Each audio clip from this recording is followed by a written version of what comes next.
Salut les amis, j'espère que vous allez bien.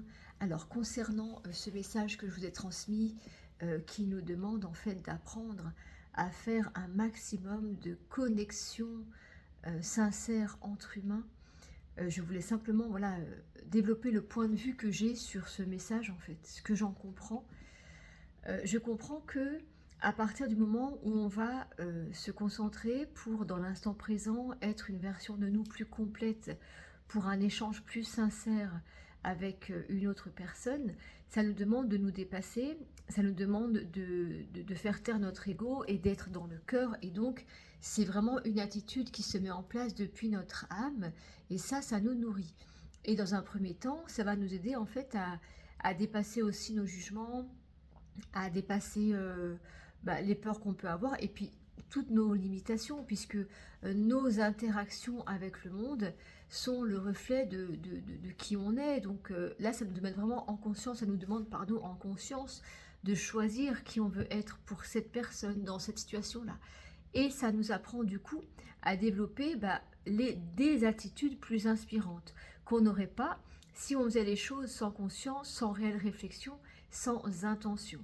Donc, sachant que le but, c'est de nous éveiller à du plus grand, sachant que on sait maintenant que chaque être humain, c'est une version de nous-mêmes, en fait, dans différents corps, nous-mêmes en tant que divins, j'entends. Hein. Donc, sachant que, enfin, quand on a ça en tête, quand on sait que nous sommes une seule et même conscience, incarnée dans plusieurs corps humains, et que, en fait, à chaque fois qu'on est avec un autre humain, on est en fin de compte avec une partie de nous. Si on a ça en tête et qu'on entre en relation avec cette personne et avec cette conscience-là, on va s'y prendre différemment. Et petit à petit, on va infuser dans la conscience des autres ce que nous-mêmes on a perçu, ce que nous-mêmes on a compris et ce que nous-mêmes on devient. Si je prends le temps de regarder une personne, de lui montrer l'intérêt, si je prends le temps de lui parler avec ma sincérité, de lui montrer qu'elle est importante et d'être dans l'amour, je vais la toucher, je vais éveiller sa conscience, puisque ça va en fin de compte l'étonner certainement que quelqu'un prenne du temps pour elle, ou que quelqu'un s'intéresse à elle comme ça, que quelqu'un lui apporte de l'attention, de l'amour, et lui démontre qu'elle est importante et non pas insignifiante. Après, ça va trotter en elle, ça va l'apaiser, et elle va vouloir en fin de compte le reproduire avec les autres. En tout cas, ça va l'interpeller quoi qu'il en soit. Et ça participe vraiment à éveiller le monde. Et nous, en contrepartie, ça nous demande de nous dépasser, puisqu'on va donc dépasser nos jugements, on va du coup apprendre à être dans l'écoute, à être dans le don de soi, plutôt que d'attendre de recevoir. Et ça nous transforme d'instant en instant à mesure qu'on le pratique.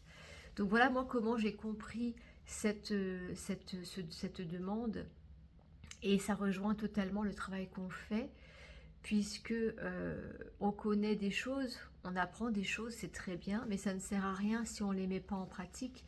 Et là, on nous demande vraiment de nous utiliser dans chaque situation où on est en relation avec quelqu'un d'autre, quel qu'il soit, dans la pire ou dans le meilleur des moments, pour justement poser un regard neuf sur cette personne, se détacher de nos certitudes, de nos besoins, de nos jugements, de nos croyances, et simplement être là, dans l'instant présent, euh, comme une offrande.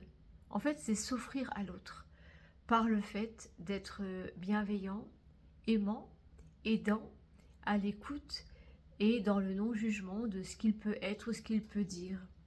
Donc imaginez le travail que ça nous demande. En tout cas, ça nous élève vers une grandeur certaine.